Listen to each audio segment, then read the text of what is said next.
There lived a young woman named Emily, who held a terrible secret since the age of 8. During the day, she had a bright spirit and an infectious laughter that brought joy to everyone around her. But at night, when she unwillingly drifted off to sleep, she was tormented with terrible nightmares that she believed one day she would not wake up from. Each night, Emily tried different methods before bedtime to prevent the nightmares, playing soft, calming music, drinking warm tea, yoga, and oftentimes even trying to resist going to sleep. But she always fell asleep, and the nightmares always consumed her dormant mind. Night after night, Emily's bedroom became a battleground of dreams turned nightmares. Her nightmares took various forms, each tailored to prey upon Emily's deepest fears. Sometimes she found herself lost in an endless maze, the walls closing in around her. Other times, she was chased through a deep forest while sharp branches cut into her skin as she desperately sought an exit. Emily could actually feel the pain. When she awakened, she oftentimes discovered bruises and scratches on various parts of her body. This frightened Emily because some of the wounds were in areas of her body where she could not reach. She never uttered a word of her nightmares to anyone out of fear of no one believing her or being accused of committing acts of self-harm. When Emily was around friends or family, she would do her best to act as if her life was normal. Her best friend, Erica, always suspected something was wrong in Emily's life, especially when she began noticing the bruises and scratches on her hands and arms. One Sunday afternoon, Erica and Emily went to lunch at a neighborhood cafe, and Erica noticed a small bruise on Emily's right cheek. Out of concern for her friend, Erica asked if anyone was harming her. Emily adamantly denied it, which was actually the truth. She told her friend that she slipped as she was getting out of the shower, and the right side of her face hit the floor. Emily hated lying to her best friend, but she didn't want to risk her thinking differently of her if she told her the truth about her terrifying and seemingly realistic nightmares. Besides, how could she possibly convince her friend that her bruises and scratches occurred while she was asleep?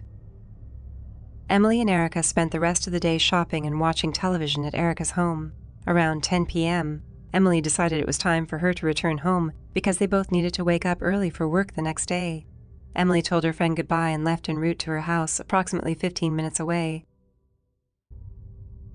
Emily pulled into her driveway and exited her car. Before entering her house, she stood outside, taking in the calm and comforting summer night air. She closed her eyes and listened to the sounds of the night, wishing she could feel this way always.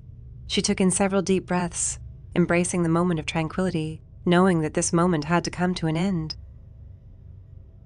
Reminded of her reality, Emily opened her eyes and made her way into her home. She was extremely tired but was determined to stay awake as long as possible, all night if she could. Emily took a shower and prepared a hot cup of tea. She sat on her living room couch and turned on the television. She found a movie, a comedy, which she hoped would be enough to keep her engaged and awake. Emily took several sips of tea and fought the heaviness of her eyelids. She shook her head and rubbed her eyes, attempting to prevent herself from drifting off to sleep. Emily's eyelids grew extremely heavy, and her body fell back onto the couch. Unknowingly, her eyes closed and her body went completely limp. Emily was now asleep, and the nightmare began.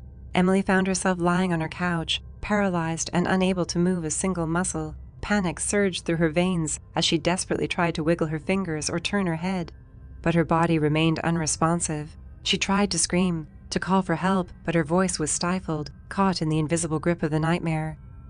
Emily was only able to move her eyes, and she watched as the darkness seeped into the room, creeping around the edges of her couch. Shadows danced on the walls, and Emily watched helplessly.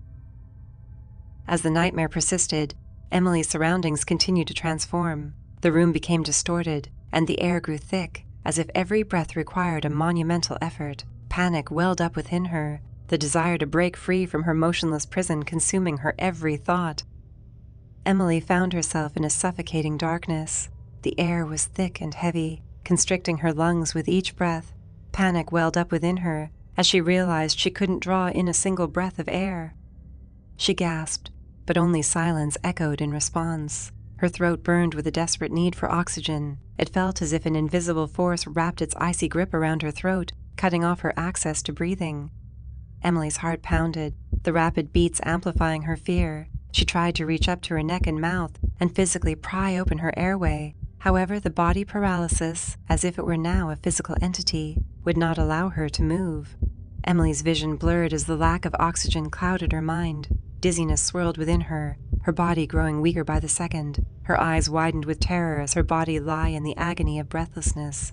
Emily was alone and terrified, waiting for this awful nightmare to end so she could take a breath. She began to think of the calming night air she inhaled as she stood earlier in the summer night.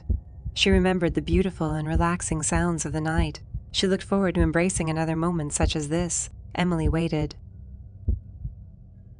And waited. And waited.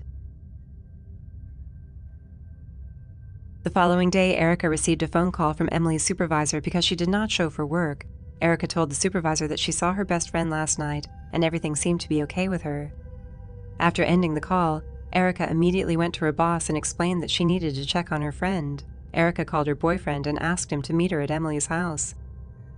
Erica rushed to Emily's house and found her car still in the driveway. Erica retrieved the extra key that Emily gave her and began walking towards the front door. Her boyfriend arrived moments later, and they entered Emily's house together. Once inside, the house was dark due to all the shades and curtains being closed. Erica turned on the living room light, and there on the couch lay her best friend's lifeless body. Erica screamed and ran over to Emily. She began shaking her body and screaming her name, hoping she was just sleeping. Erica's boyfriend called emergency services, and he grabbed Erica and began hugging her in an attempt to calm her down. Erica, still crying and screaming her friend's name, broke free and kneeled down alongside the couch where her friend lay motionless. Erica took a good look at Emily's face and saw that her eyes were wide open, her face frozen in a state of fear, as if something scared her into taking her last breath. Erica sobbed softly as she gazed upon her best friend's lifeless face.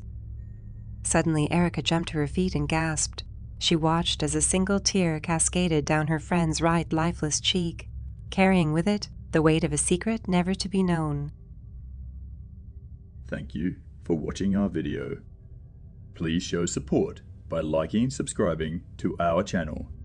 We truly appreciate it and appreciate you even more